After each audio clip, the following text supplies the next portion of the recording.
I would like to introduce you to Robert Pekar, Mars. He will introduce himself in which division he's working and what he's aiming for. And next we have Francesca Gamboni from Accell Group, and she will have a short pitch. And of course, Carlos Cordon from IMD Business School will moderate this conversation, and hopefully we get a better feeling of how to reach the top and how Mars and Accell Group will reach the top, already have reached it. Robert, to you. Do we have for the slides? Yep. All right. So hello everybody. So and thanks for staying. You know, I think this day, first of all, it's an incredible day. So for me, it was highly energetic. So thanks a lot for the organization, and thanks a lot for everybody who has been involved, because I think it was tremendous to get all these insights and all of that. So what I'll do, I will quickly introduce what I'm doing, but I would like to speak about Mars business, pet care, our ecosystem, as well, you know, our business. And after, I will speak about some of the challenges we are all facing and some of the projects that we are driving, you know, in my area. So you all know Mars as a company. Before that, just myself. So maybe you don't know, but my name, when you say Pekar, it's Pekar, so it means baker in Czech. So I was born in Prague, in Czech Republic. So and I left the country when I was 4.5. And I had the opportunity, of course, and you hear that in my accent, which I'm French, so to grow in France. And in my career, I worked in 2 companies, Mars and Danone. So Danone, I met Tariq, Sami as well, so ex-Danoneers. Tariq was my boss, actually, some years ago. And I had the opportunity to work in local, regional, and global roles. So I'm responsible currently for supply in Pet Nutrition Europe. So you see, this is the footprint of the factories we are having. With Plant, Make, Deliver, we have more than 4,000 associates working in our operations. As well, we have a cross-segment logistics, scaling up the different segments, and we'll come back on that a bit later. And we are sourcing not only Europe, but global. And on top of that, I'm also heading on the supply for the D2C global for pet care. So Mars, in few numbers, and don't look at all the slides, but Mars is one of the biggest family-owned business in the world. So it's a fantastic company, and I'm very proud to share some of the numbers. It was founded more than 100 years ago. More than 100,000 associates, 130,000 associates are working there, and they are different, as you see here, divisions in Mars. So Mars Pet Care. So this is the one I am working in, and I will give you a bit more insights. There is Mars Wrigley. So it is all the chocolate. You know the brands like Mars. You have Wrigley, you have Twix, you have Snickers, also food, and also Mars Edge. Yeah, so you see some of the numbers. We have several billion-dollar brands with Pedigree, with M&M's, with Twix, Whiskas, and also, you know, 454 sites in the globe, and also we are a big veterinary unit. So pet care is a great category, and here just to check, who has got a pet at home? Do you have a dog or a cat? Yeah. So and who considers those pets as family members? Completely. Yeah. So you see, and one of the key elements what we've seen during this time, during the COVID, is that the relationship, not only that the numbers of pets have increased during the COVID time, but the relationship between the pet parents and the pets have completely changed. So we are living in a great category, and of course our purpose is to make a better world for pets, because pet owners, pet parents, you all know the joy that the pets are bringing to home, the joys, you know, that we are bringing also to lonely people, and also, you know, the relationship that you have been creating, and you're creating with the pet at home. So pet category is a very attractive category for many reasons. First of all, it's universal. You know, it's about love, it's about sharing, it's about, you know, the pet authenticity and pet relationships. Very emotional, because of course you all know, you know, that pet is a family owner. It's like you feed your kids at home, and you want the best for your family. You want the best nutritional profile. You want the best care. You want the best everything for your family. And this is exactly where we are. And of course, we have it's an increasing value and growing business.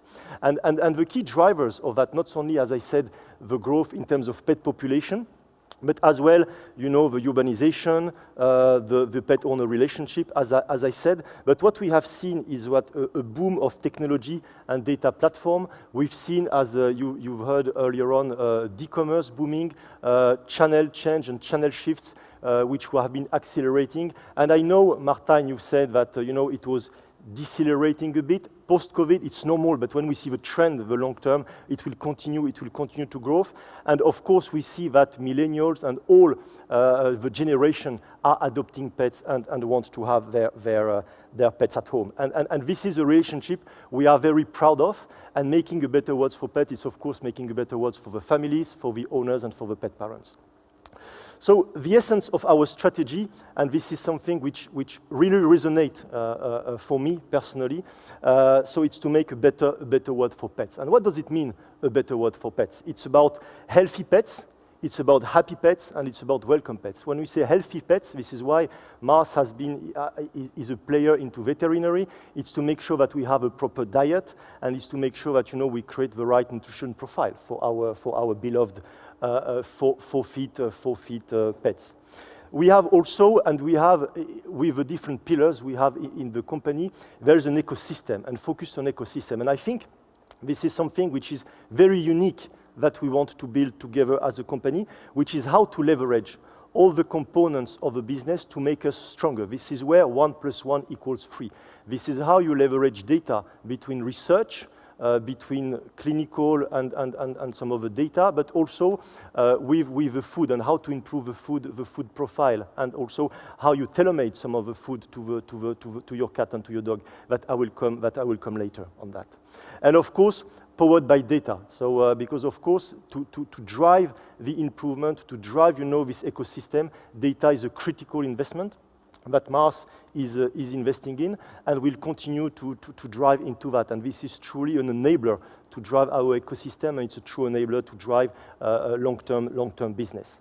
And here, to give you an example, you have Whistle, which is, you know, a kind of Fitbit for dog, which is, of course, counting, of course, the energy, the number of steps, and how the pet is active per day. And when you imagine, you know, in what it can do, because then, depending on how the dog is moving, you know how many times per day he can go to drink, how many times a day it can go to eat, and then you can have some algorithm that can decide, oh, is there an issue because the dog is going more to drink, or on so on and so on. So based on that and based on this algorithm, for instance, you can dedicate or anticipate some of the sicknesses that can happen for the dog in the future. And I think this is why, as you see, the connectivity of that is quite amazing. So on supply chain, and we've been that, and the mind map that Martin has been showing this morning, I think everybody has been seeing that on the last I would say 2 years. So which is availability. We have perfect storms, quarter after quarter, week after week, crisis after crisis, and we are all experiencing that. But what is unprecedented is the frequency and the scale of the disruptions we are having. So availability, disruptions, inflations are just some of the few that we are seeing today. And of course, as a company, how we answer to that in terms of resilience and visibility that you've been showing, also agility and end-to-end synchronization, because of course, you know, I know, and I will showing it in the next slide, but you know, we have lots of tools. I know there are lots of different optimization or test and activity, but taking in isolation, it's like a puzzle. You can take just one piece, but it doesn't mean anything. You need to connect the dots, as Tariq was mentioning this morning, and you can make sure that, you know, from the end-to-end, you are improving the total value chain. And also end-to-end performance. So for us in my regions, especially in the current context, what we are driving for, and in the mind map yesterday, we've been doing a bit of exercise about mapping what are all the activities, and you've seen this morning. And I think we are doing quite a lot of work in Mars and in Europe, which is truly driven by end-to-end visibility, Of course, because it's how can you improve if you don't have visibility? How can you improve if you don't know, if you don't have a proper control tower of your transport? Synchronization between what demand wants and the supplier, but also through the factories in the total end-to-end. But also agility, because of course you can have the best possible signals from the market, but if your system is not capable to answer to the variability of the signals, it doesn't make sense to have the right signal. So this is why demand sensing, for instance, is a comprehensive and a great opportunity to drive forward, but taking in isolation, it doesn't mean anything. And of course, performance and sustainability. So what we are working currently, and this will be some areas we can share. We've been working in mass, especially in this current context, which was a call to action in terms of disruptions, on how fast we can leverage not all the tools, of course, because we cannot boil the ocean, but what are the specific pain points we are having into our value chain in terms of visibility, in terms of also transport scarcity, and in terms of planning end-to-end synchronization. So these are the elements we've been focusing on, and that you see on this chart, which is also driving sustainability and customization. But one key element that I wanted to share is that, and some of the insights that we get, of course, we have great tools, and we've seen that today. There are lots of startups, lots of tools, lots of softwares, lots of analytics, but nothing is possible, or nothing will be leveraged without the people, the organization, improvement of the processes, which is also very important while we drive that. So this is why we are deploying some of the strategies that you have in terms of control tower, resilience, in terms of visibility on our performance, some automation, but also customization into D2C. It's how we work to say in our ways of working, operating models, but also people capability, which is critical to drive some of the changes. So for me, at the end, it's all about, it's not only about tools. And this is some of the questions that we had, what will make the change? For me, it's about the tools, and of course, data will leverage lots of things. Data will help us to do the leapfrogs from where we were before in some desynchronization into a high volatility when you desynchronize your supply chain into more synchronization. But as important as data, as important as digital twin, it's the team, yeah, and how we drive capability, ownership, and also the collaboration within the organization, which is for me as important, because otherwise it's just wishful thinking and it will never deliver the performance you expect. Thank you. Thank you very much. Francesca? So I wonder how you get the animals to have all their pose like this. It took You'll have to explain. 6 days. Okay, I can imagine. So I have to press the... Okay. So hello to everybody. So first of all, thank you for staying. This is an example of supply chain resilience, I would say human resilience. So my name is Francesca Gamboni. I work in Accell Group, and I must say I'm very excited to work in the Accell Group. I can understand that you might be thinking, oh my goodness, another presentation. We've heard it already. We've heard the whole day, a lot of presentations. So I need to give you some good reasons for staying. I think we have 3 reasons. I have 3 reasons that I can give you to stay and to listen. The first one is the last presentation, so I think this is already a good motivation in itself. The second one is that if you don't stay, if we don't have this presentation, the diversity score is going to be very bad in this audience. And the third one is that I'm really working in a company who does a very, very cool product. Because again, guys, I mean, we need medicines. It's good to have pet animal food, but how cool can it be a bike? How more cool is a bike? So this is what I'm going to talk to you about, is about bikes. And it's quite ironic having an Italian talking about bikes in the Netherlands, but this is what I'm going to talk to you about. And I'm going to talk about bikes and about Accell Group. But I will start by showing a video of our employees. We have a very cool video. The only bad thing about it is I'm not in it because it was done before I arrived. But it's a video of our employees, which shows it's only our employees in this video, and they show what we believe about our company and what our values are. I'm Ton Anbeek, CEO of Accell Group. At Accell, we believe people have the power to change the world for the better.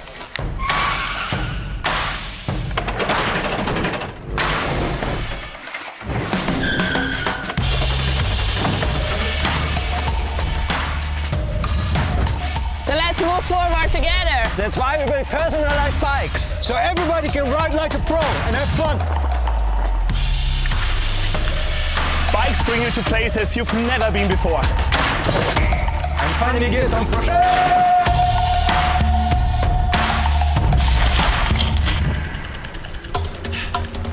We push the limits of technology for every cyclist and every single bike.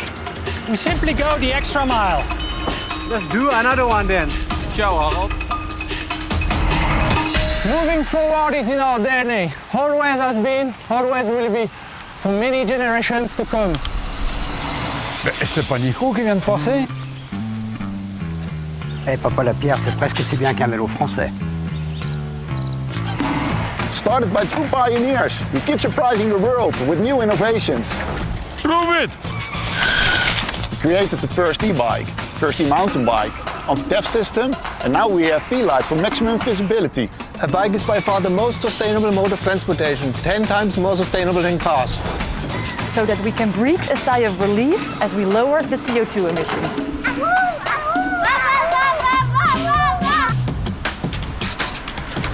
We are part of the solution. With 1 million new bikes on the road each year. When we make one part more sustainable, like bike packs and saddles, Just imagine the impact we make. creating more livable cities. Lovable cities where we live in. Thank you, fellow colleagues, dealers, partners and riders, for being part of this cycling movement. We make the world a better place. I guess we're trying to say, bicycles are here to stay. Move the world forward!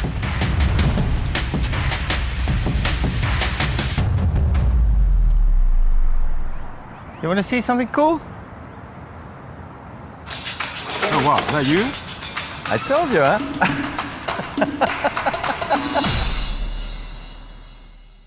So I think this is,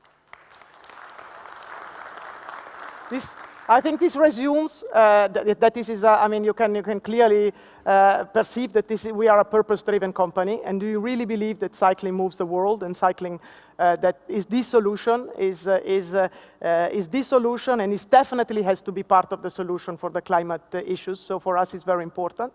The people you saw, they are really our colleagues, and they really do these crazy things, and they really look good and fit as they look in the video, which means it does work.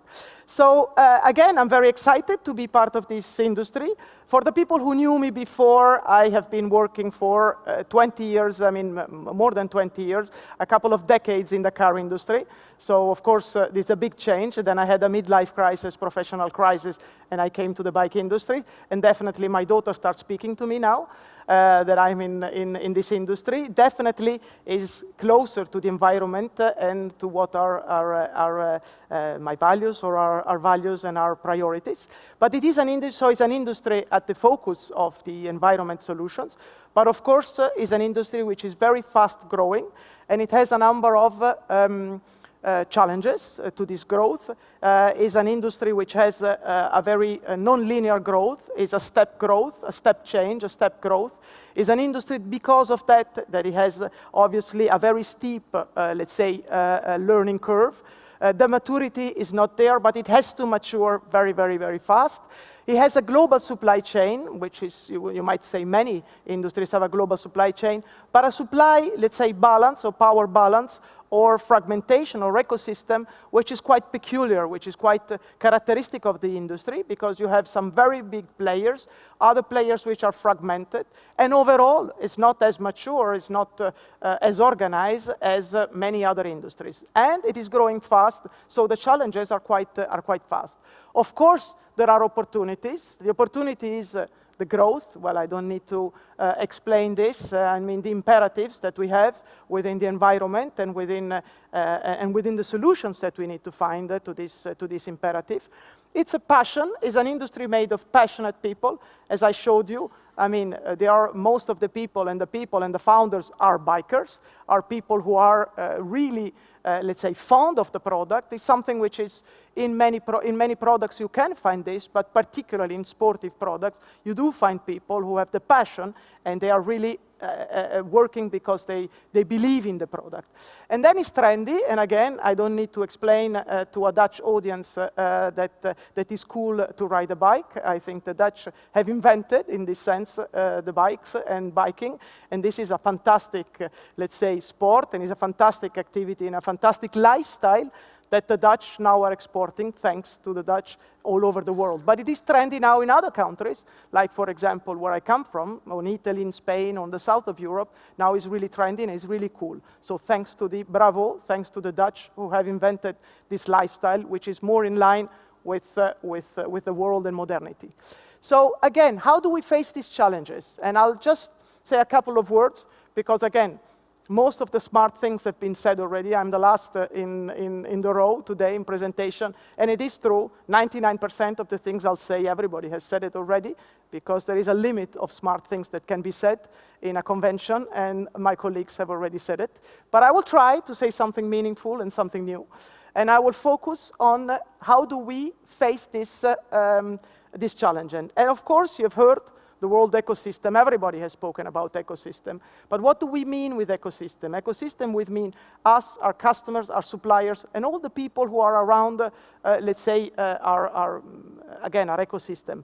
And it's very important that we start reasoning in ecosystem. What does it mean? It means that we do not compete anymore between companies, but we compete as ecosystem. One ecosystem is competing against another ecosystem. What do we mean ecosystem? It means a system where each one takes a place based on the necessity. So some take more space in a certain period, others take more space in other period, but we do reason, let's say, and we do adapt, the ecosystem adapts to the context and to the condition.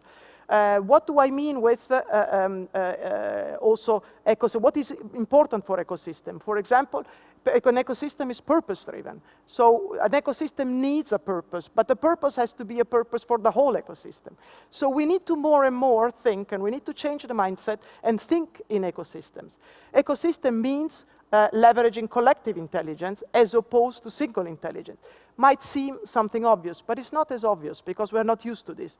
It means that decisions are collective decisions. Doesn't mean consensual. It means really leveraging collective intelligence.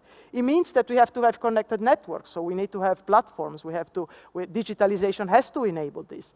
It means that, again, we are collaborating, but again, not only collaborating in, let's say, let's share what each solution, but really finding solutions together, solutions to problems. It means that when we communicate on a common digital platform, we are not only sharing information, but we are really solving the problems in real time together, in shared platforms, in virtual platforms that allow us to find a solution to a given problem in any area of the ecosystem this problem can occur.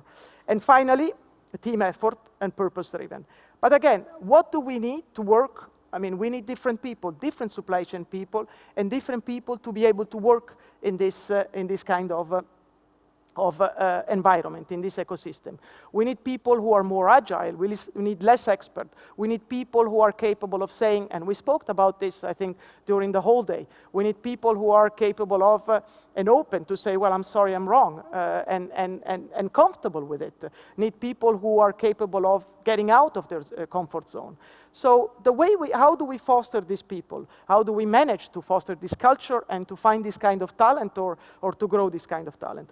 Well, again, we are in Accell, we are in a lucky position that we are in an industry which is growing fast, very fast, again, because it's kind of an imperative at the moment. It's growing fast and is also very attractive and very cool and very attractive, especially for youngsters. And this is something not because youngsters, let's say, are not understanding, but because maybe they are understanding more, that we've kind of screwed up a bit the environment, and they're trying to do something for it. So it is very attractive, which means that we can attract people coming from different areas, and this is what we are doing. We have a team which is very different in terms of the areas where they come. We are growing recruiting people, but people coming really with different sets of values, different sets of, let's say, schemes, different ways of, different frames and different ways of conceiving things. And this is quite rich because it allows us, again, to leverage collective intelligence coming from different areas, but also collect different ways of seeing things. How do we integrate these people? The way we integrate is by having a very flexible organization, a kind of an ad hoc organization, which, let's say, tunes around people, which is very people-centric and tunes around people. Easy to say, difficult to do, definitely, and probably the size helps, and probably the growth helps in this sense, but we try to adapt the organization to the talents and to the different inputs and to the different positions that we get and to the different needs also of the ecosystem. And this is something that we do in order to foster this agility and this different organization ad hoc, which will adapt to this growth. Again, just a few words, winning together, of what we mean for ecosystem and winning together. For the people who, for the Dutch, I think this is for the Dutch people, this is quite obvious. As you know, for the one who didn't know, so the Dutch team has won with our bike, the Koga bike, the Olympics, gold and some silver. And this has been done through a teamwork. Through a teamwork and an ecosystem, an efficient ecosystem and a teamwork, which was, let's say, a collaboration between the University of Delft and a few engineering companies. And they have worked for many years in order to make a lightweight, and they managed to create a bike which was 35% lighter, 15% more stiff, and 24% more aerodynamic, tight, and so they managed to win. So this is an example of winning together through a collaboration with the ecosystem, and of course the Dutch team, which was extremely powerful. And this is the philosophy, and this is the culture that we have, and this is the way we see winning together with our ecosystem, winning together as a team. That's all what I wanted to say. Thank you. Thank you very much, Francesca. So let me elevate a little bit the discussion and put some difficult discussions to both of you. So the first one is that if you look at, you were in the car industry is a very clear ecosystem. The car company is the big Goliath, and then there is the suppliers that they are servant, and then there are sub-suppliers that are smaller. Now, for those of you who don't know, the bike industry is exactly the opposite. You have a monster. There's a company called Shimano. They make something like 80 or 90% of all the components. So basically, they decide a little bit to whom they are going to supply. It's the other way around. So for me, it will be very interesting to hear a little bit, how do you manage from a supply chain perspective, the change from this industry in which you were the big customer. Now when you are not the big customer, because the supplier is bigger, but how do you manage to become an attractive customer for them, and how do you manage the ecosystem? What are the challenges there?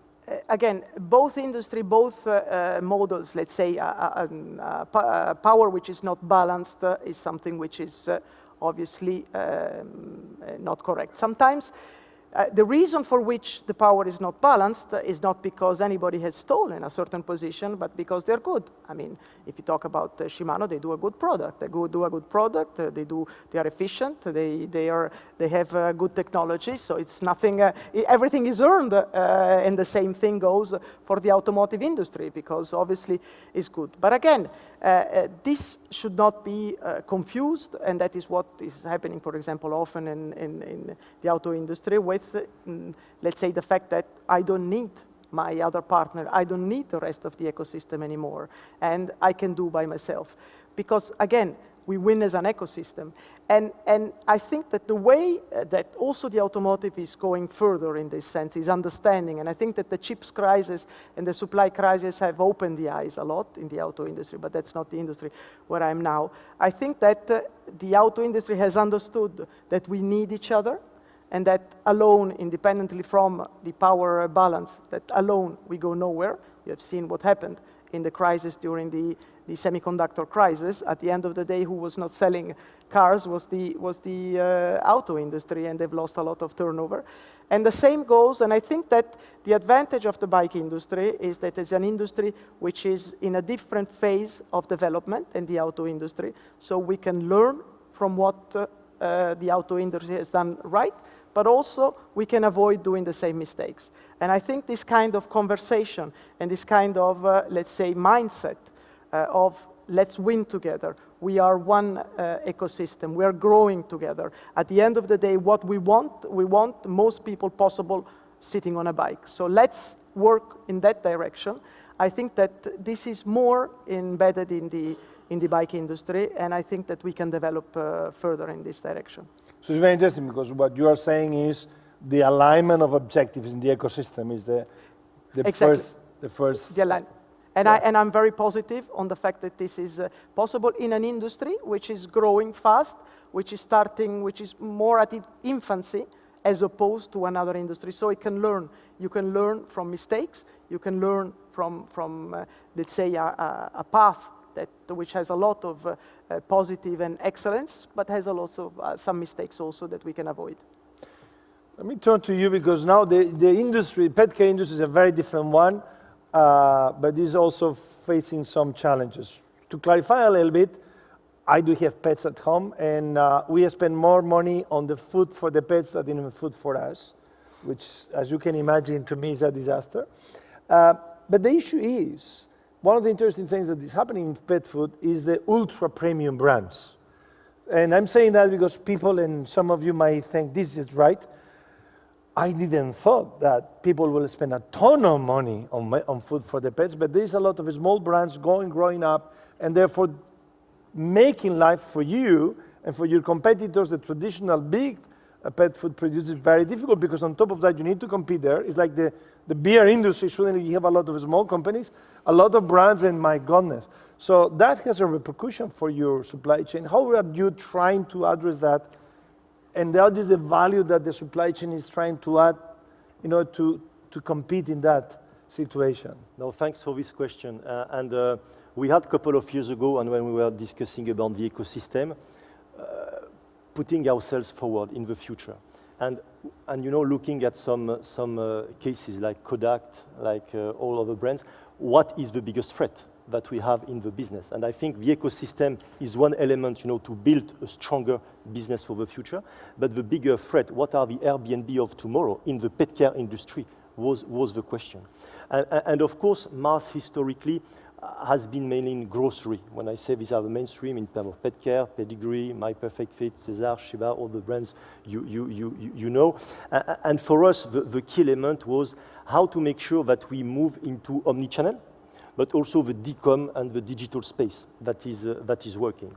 And here, of course, we have very strong brands and very strong beloved brand that exist since decades that people know. But is it enough for the future? We say no. We know that there are trends, and the trends are moving fast. So the e-commerce was one, but as well, we know that the pet food industry is also following the food industry in a way.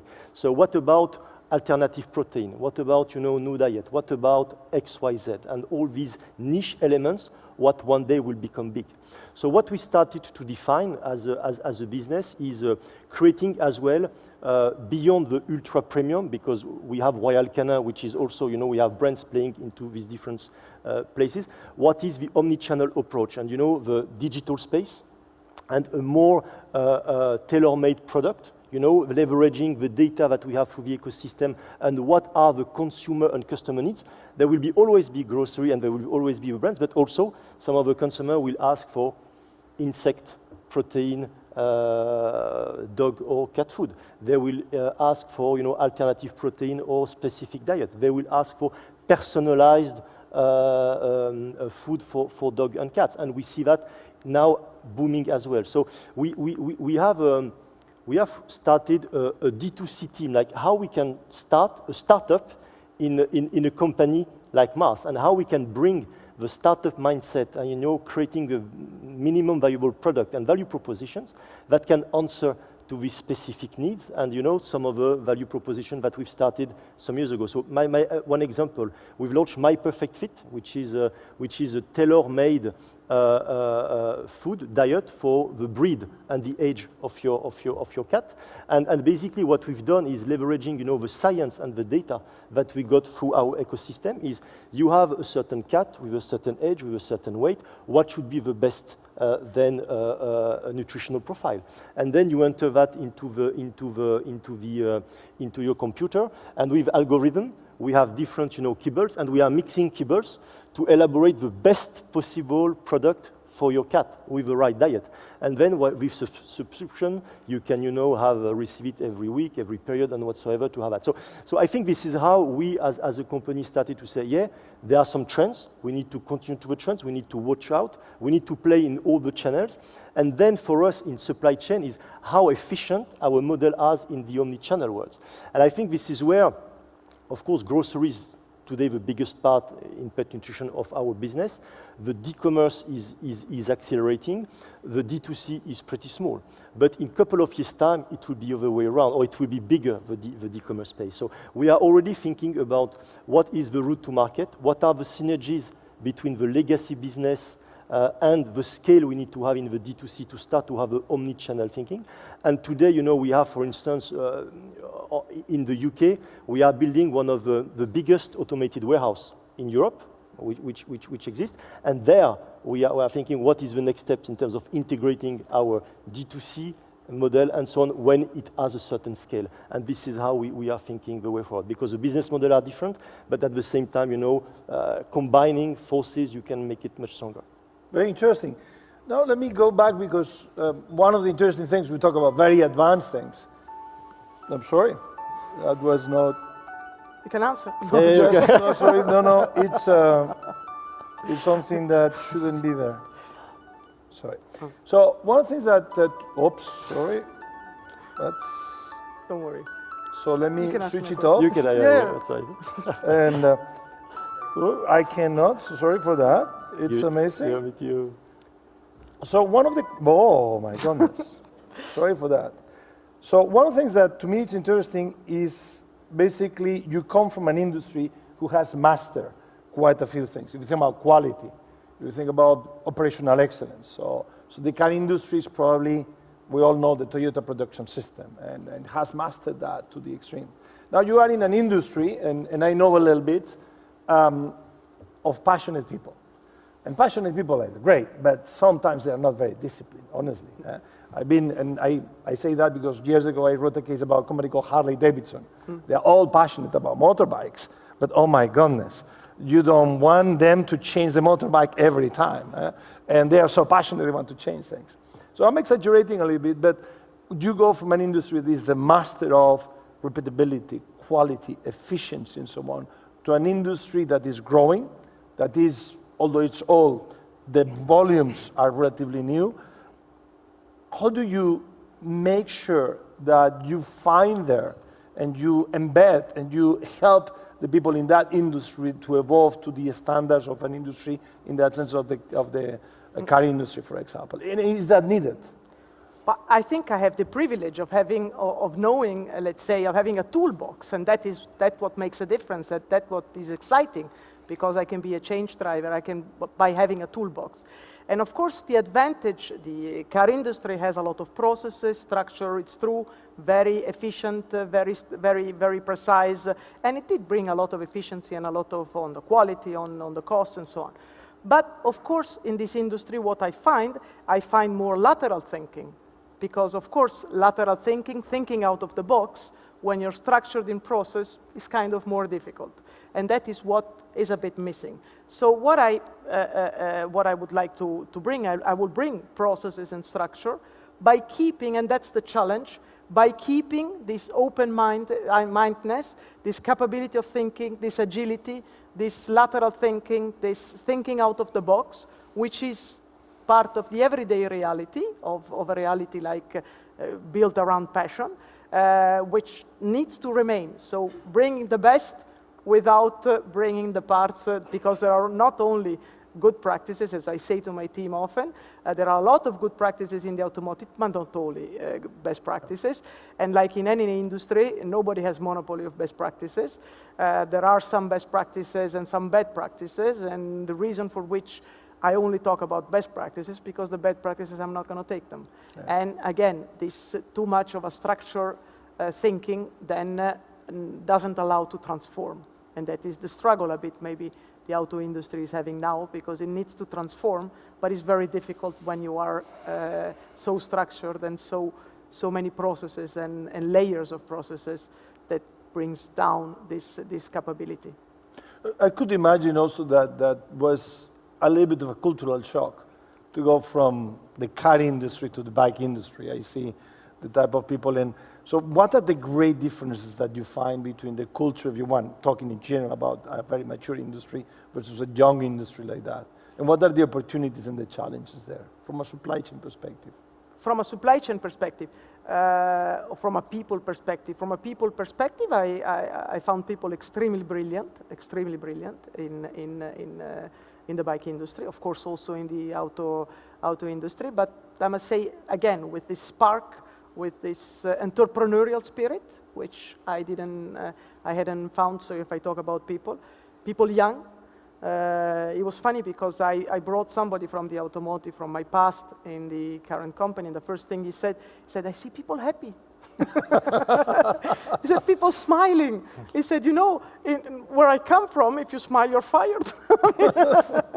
No, but meaning that the passion and really the energy, the passion, the belief, the purpose-driven, the fact that the values also, the fact that you're really, I mean, we really believe that we are changing the world, that we are doing something good. You come home and your children are happy, or you're doing something for their future, for the planet, and they like you, and they're proud of what their parents are doing for the first time.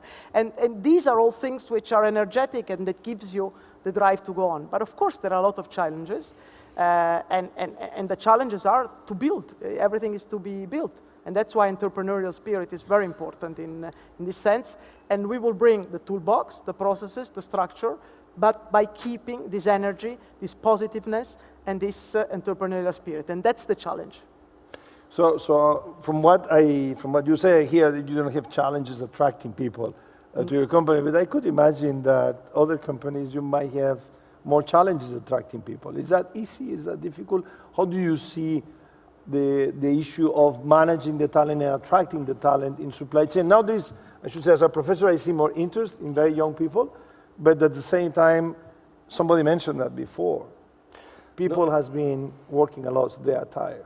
No, as you said, supply chain has never been such exposed to the businesses, and for me, the critical role for us as leaders is of course to import all the stress and to make sure that we engage our teams, because the level of disruptions will continue.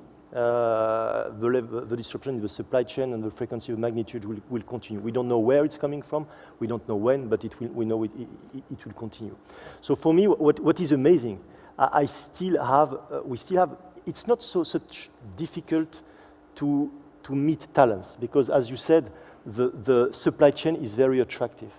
I think what we need to think for me is what is the transition that we have in the supply chain and the digitalization, and more the capability, because the capability for the future are different from the capability we have in the past. And for me, the critical element is this change management, because of course it's how we bring all our populations, to make sure that with all the digitalization, with all these tools that we are putting, the end-to-end planning, that we are building the tools and the capabilities and at the same time the processes.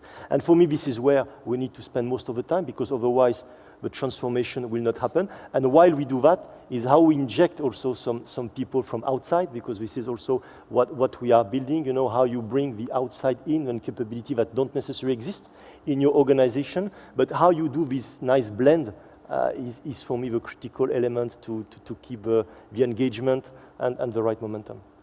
So it's interesting, going back to you said about these generic skills versus the specialized ones. Go ahead. Yeah, and again, I think you said something very, very interesting. It is true that now supply chain in general is cool and is getting in the, I mean, we said it during the whole conference, so that the convention, that supply chain now is cool, supply chain is in the C-suite, supply chain now is in where decisions are taken, supply chain, the position of supply chain has gone up. But do we have supply chain people capable of taking this position? Meaning risk-taking, really taking the responsibility of a position where you need to take decisions, where you need to take risks, where you need to take business decision, where you need to think holistically. And that, I think, is going to be the challenge, really to have this kind of profiles, because competent experts, we do have them. Now, I mean, it's a while supply chain has been around, and experts, or people competent, we have them. But do we have people who have the seniority and the risk-taking and entrepreneurial spirit to really take the responsibilities that we are receiving now? And that is the challenge, I think. So we are receiving a lot of attention, great, but now we're under the spotlight and we need to be able to shine. So with that... And maybe to add, yes. I think one also very important element to build on what you say is, historically, we've been speaking too technical to the organization. You know, we've been speaking about, you know, supply chain with supply chain language. I think the critical element now, and this is coming back to the storytelling that we had this morning about how we'll speak more business. And how, of course, the supply chain is part of the total business, but this is a value driver and not a cost. And I think this is the perception, but how to engage all the organizations and the senior management team through all of that we've seen today and this transformation, because these are massive transformations that are happening in supply chain. And we know that the change management, and without synchronization, and it's not, we are not talking to ourselves. It's a business, it's an enterprise change that we need to engage the full organization. And this is where I think we need to do a better job as a function to engage the full organization behind this. Yeah. If I may, a last thing. Last one, yes. Yes, I know, you will continue. Go ahead, please. No, but it's important because in the past we were told, this is the problem, what's the solution? Now we need to identify the problem. And that's a great difference, it's a shift, because we are requested now to identify the problem and solve it. Before we were told, this is the problem, what's the solution? Thank you. I will not add anything. Okay, thank you very much. Let's give them a hand. Thank you very much to both of you. Very insightful.